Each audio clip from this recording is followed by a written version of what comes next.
रउआ डूबते किरनी लगे आ गईनी जी से जे पहलड़े खातिर बुता गईनी जी। रउआ डूबते किरनी लगे आ गईनी जी से जे पहलड़े खातिर बुता गईनी जी। हो गइल हटी अब मत सटी मोहिया में जनी धरी जी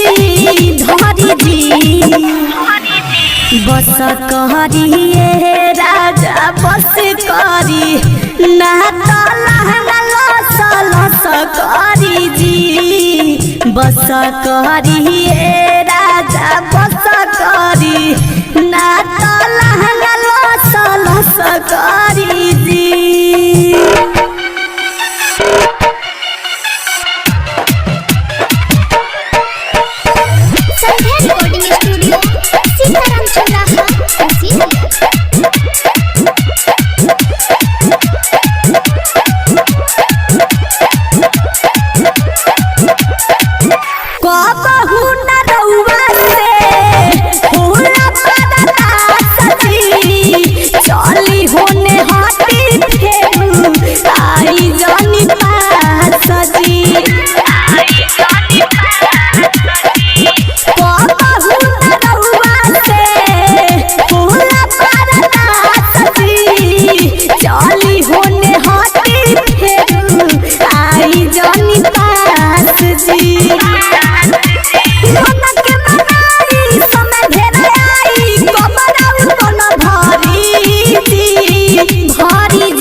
बस करिए राजा बस करी ना तो लहंगा लस लस करी जी। बस करिए राजा बस करी ना तो लहंगा लस लस करी जी।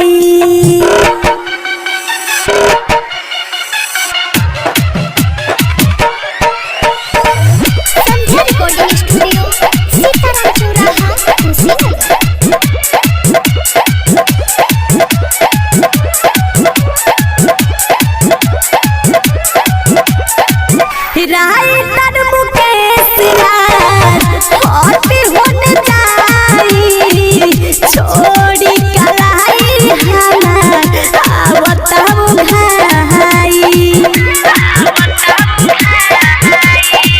सोनिया मुकेश राज हॉट होने जाई छोड़ी कलाई हमार आवता भाई।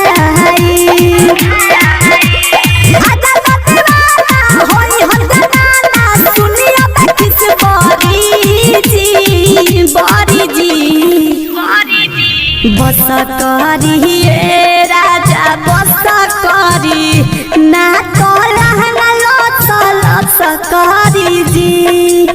बस करिए राजा बस करी ना तो लहंगा लस लस करी जी।